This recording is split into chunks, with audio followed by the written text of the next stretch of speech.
Three idiots में जब राजू ने उस बाथरूम में कहा था कि nothing is impossible. Nothing is impossible.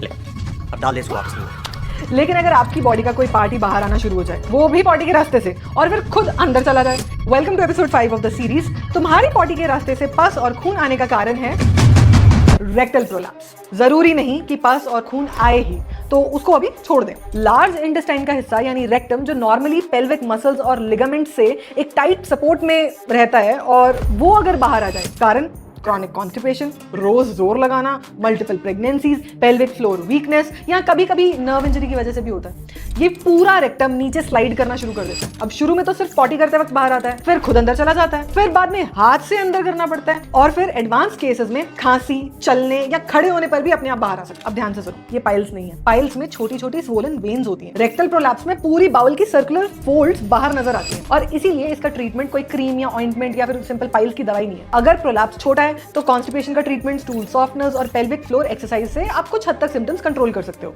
लेकिन एक बार पूरा प्रोलैप्स डेवलप हो गया तो परमानेंट ट्रीटमेंट अक्सर एक सर्जरी ही होती है, और इसीलिए सर्जन को दिखाना बहुत जरूरी है। और अगर ट्रीटमेंट में डिले हुआ तो ये बाउल बाहर फंस सकती है, इसकी ब्लड सप्लाई बंद हो सकती है, और फिर इमरजेंसी सर्जरी की जरूरत पड़ सकती है। तो थोड़ा भी डाउट हो तो शर्म हटाओ और सर्जन को दिखाओ।